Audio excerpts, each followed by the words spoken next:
What's going on? My name is Dokudi or Devante. Call me whatever you want. Today we're going to talk about how being complacent against wrongdoing or injustice or doing nothing is the same as being complicit. And we're going to discuss this using the Zenin clan from Jujutsu Kaisen. So spoilers for anyone who has not yet seen or read the manga for JJK Season 3. We're going to go ahead and get into it. So first we need to define, or we need to understand what complacency means. As seen on Merriam-Webster, complacency is a calm sense of well-being and security, quality, or state of being satisfied. To dumb this down, you can say it's just a state of being okay with something. So as we know, Ranta Zenin, who was a loyal member of the Zenin clan, he is one of the Zenin clans who don't immediately come off as abrasive or as corrupt and like mean. People go as far as to label him a good guy when in fact he was not. And the reason he was not is because he was complacent. And I would say the same for Nabito as well. But first we're going to focus on Ranta. So Ranta, he respected people like Jinichi who would absolutely uphold the traditions of the Zenin clan if it suited him. We also know that Ranta went as far as to die. Nigga clapped himself, bursted his blood vessels and shit just to stop Maki, who Maki is someone who's been abused alongside her sister for, well, pretty much since she's been alive, since the beginning. So he would go as far as to stop a victim from getting the justice they deserve, so to speak. So I feel like from that alone, we can say Ranta is complacent because he was just okay with niggas being beat in the Zenin clan and discriminated against. He's just okay with allowing the traditions to continue.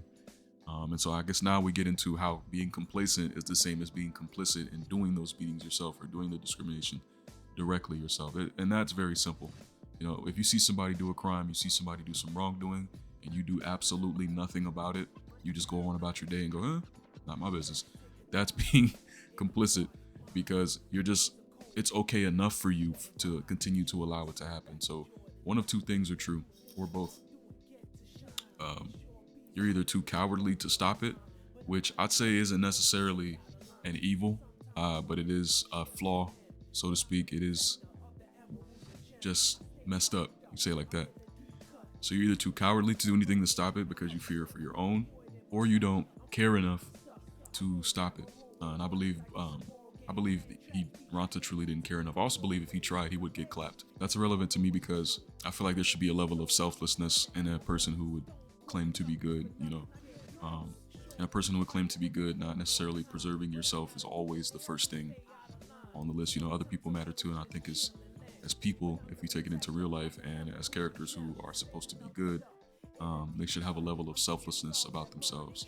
Not to say you just should throw yourself at anything, but there's something Ranta could have done, and he in fact did nothing. Like when Maki was doing what she was doing, bro quickly sided with the Zenin clan. He could have helped. Shit, he could have lived. Maybe. I don't know. She might have still clapped him. Probably would have, to be honest with you. But I don't know. He was trying his hardest to just maintain what the Zenin clan was. He believed that she could destroy it, and he wasn't going to allow that. So he did what he did and got clapped up. So yeah, essentially, Ranta is both complacent and complicit because number one, he's okay with the state of things, and number two, he is so okay that he won't do anything about it, and or he's cowardly to the point where he's not going to do anything about it. So in my mind, that nigga deserved to get clapped. And the same could be said for Nabito, even more so because Nabito was the clan head. He was still kind of a dickhead, but people give him props for not just laying one look on Maki and just demolishing her shit or whatever. Like they give him props for just not being an ultra dickhead, but the fact is he's still a dickhead. He's still complacent. He has more power in the Zenin clan than Ranta does, and yet he does nothing with it. He sits on it and just kind of did a whole bunch of nothing and enjoyed the power of the Zenin clan while not necessarily doing anything to fix its shortcomings. So for that reason, both of those niggas deserve what they got. Niggas got clapped. And yeah, I talk about this in the framing of the Zenin clan to say that oftentimes people are okay with being complacent with the current state of things. In America, if you live in America, we got a whole lot of bullshit going on. And I feel like a lot of the reason we're still here, a lot of the reason we're still not really moving anywhere is because people are complacent. People would rather protect what they have than risk what they have in order to achieve better outcomes for people that aren't just related to them, but people across the the globe. And I'm guilty of this. I'm sure you're guilty. We're all guilty of this shit of just not doing anything. Like, we're just not doing anything. People are getting murdered in the fucking streets. We have people homeless when there's more than enough homes for every single person in America, and yet nobody's doing anything. We just keep turning the wheel and turning the cogs, and that's complacency. In my mind, that makes us complicit because we're just allowing this shit to happen.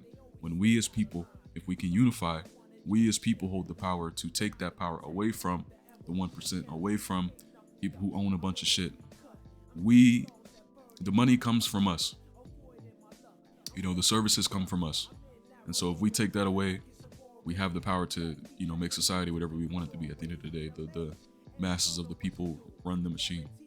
So this is a larger conversation in real life, and I feel like I love the way that people have been discussing about, whether Maki or whether Ranta was someone who should have been, taken out by Maki or so and such, because I believe it opens up to a larger conversation about, what it is to be complacent and what things like that can entail. And I believe it's a larger issue with society that we're all, complacent, and that's why things don't change.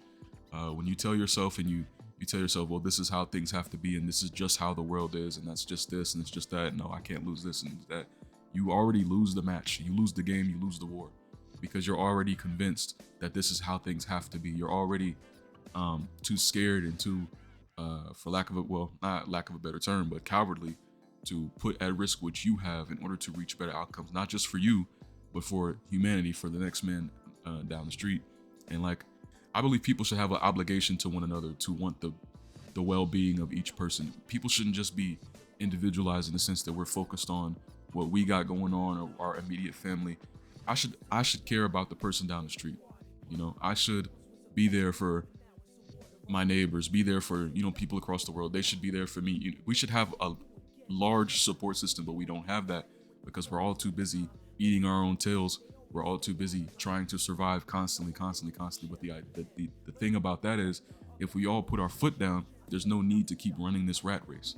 And that's my larger point when it comes to why Ranta Zenin is a problem, why Nabato Zenin is a problem, and how it relates to a larger problem. Doing nothing is not okay. Doing nothing makes you complicit. The truth of the matter is, and the fact of the matter is, we all have the power to make change together, and that requires coming together. People don't want to do that because they're too afraid to lose what they have, too afraid to give up some things to gain something else. People don't care about other people enough.